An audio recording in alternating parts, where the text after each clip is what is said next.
Hello friends, welcome back to my channel Papiya kitchen and ব্লগে আপনাদের স্বাগত জানাই। তো আজকে আর একটা নতুন রেসিপি আপনাদের সঙ্গে শেয়ার করব। রেসিপিটি হলো চিংড়ি মাছের মালাইকারি। তো আমি রেসিপিটি কিভাবে তৈরি করি সেটাই আমি আপনাদের সঙ্গে শেয়ার করব। তো আপনারা স্কিপ না করে দেখতে থাকুন। তো এখানে আমি মাঝারি সাইজের চিংড়ি মাছ নিয়ে নিয়েছি। চিংড়ি মাছটাকে ভালো করে কেটে ধুয়ে নিয়েছি। এবার আমি এর মধ্যে পরিমাণ মতো লবণ, হলুদ দেবো, দিয়ে 10 মিনিটের মতো ম্যারিনেট করে রেখে দেব। তো এবার আমি একটা পেস্ট তৈরি করে নেব।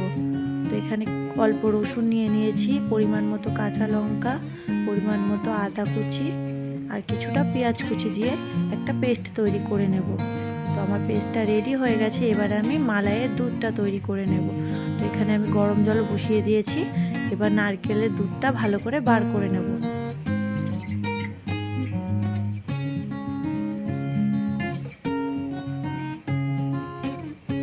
তো আমি ভালো করে নারকেলের দুধটাকে বার করে নিচ্ছি।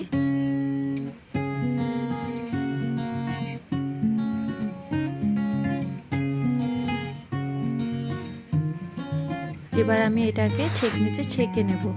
তো এবার আমি কড়াইতে সর্ষের তেল দিয়ে দিলাম। এবার চিংড়ি মাছগুলোকে ভেজে নেব। তো আমি হালকা করে চিংড়ি মাছগুলোকে ভেজে নিচ্ছি।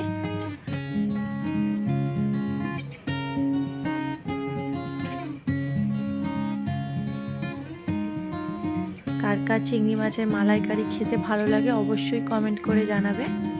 আর যারা নতুন দেখছো প্লিজ চ্যানেলটিকে সাবস্ক্রাইব করে দেবে আর পাশে থাকা বেল আইকনটা প্রেস করে দেবে।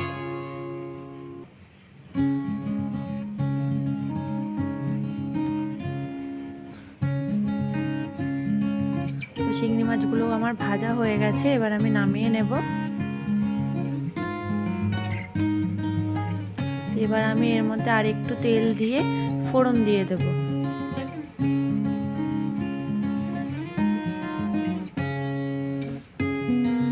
অল্প পরিমাণ গোটা জিরে, গোটা গরম মশলা,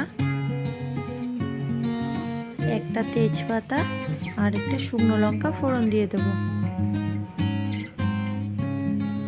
তো এবার ফোড়নটা ভালো করে ভেজে নেব। একটা সুন্দর গন্ধ বেরোলে এবার আমি যে পেস্টটা তৈরি করে রেখেছি সেই পেস্টটা দিয়ে দেব। তো পেস্টটা দিয়ে সামান্য একটু জল দিলাম যাতে না লেগে যায়। তো এবার ভালো করে আমি এটাকে কষাবো।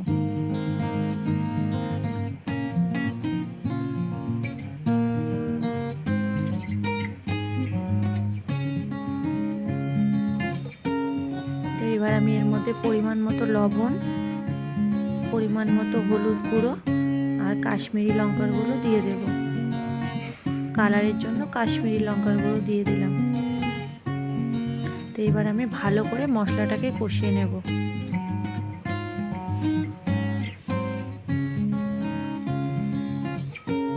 আর সামান্য গরম মশলার গুঁড়ো দিলাম।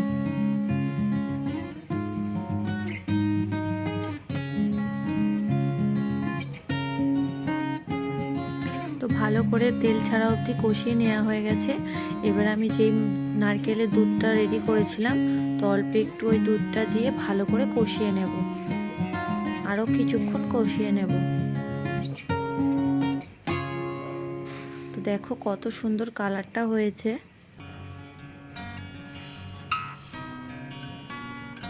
তো আমার কষানো অনেকটা হয়ে গেছে। পরিমাণ মতো চিনি দিয়ে দিলাম।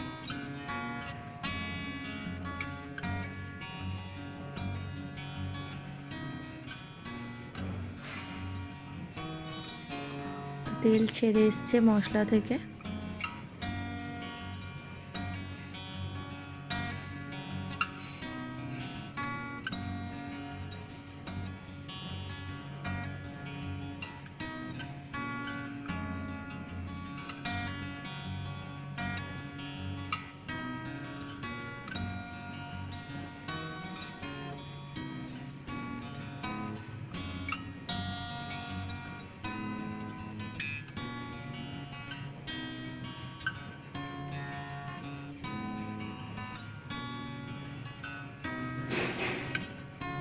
তো মশলাটা প্রায় আমার অনেকক্ষণ ধরে কষানো হয়ে গেছে। এবার আমি বাকি নারকেলের দুধটা দিয়ে দেবো। এবার গ্রেভিটা ফুটে আসলে চিংড়ি মাছগুলো দিয়ে দেবো।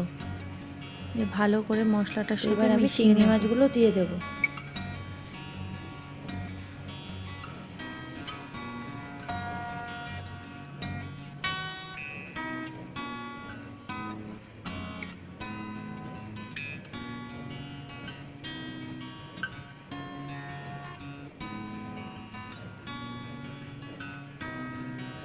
তো গ্রেভিটা অনেকটা শুকিয়ে এসছে। এবার আমি ওপর দিয়ে সামান্য আর একটু গরম মশলা দিয়ে নামিয়ে নেব। তো আমার চিংড়ি মাছের মালাইকারি একদম রেডি হয়ে গেছে। তো রেসিপিটি কেমন লাগলো অবশ্যই কমেন্ট করে জানাবে। আর যারা নতুন দেখছো চ্যানেলটিকে প্লিজ সাবস্ক্রাইব করে দেবেন, পাশে থাকা বেল আইকনটা প্রেস করে দেবেন। তো আপনারাও এভাবে বাড়িতে বানিয়ে দেখবেন, কেমন লাগে অবশ্যই বলবেন।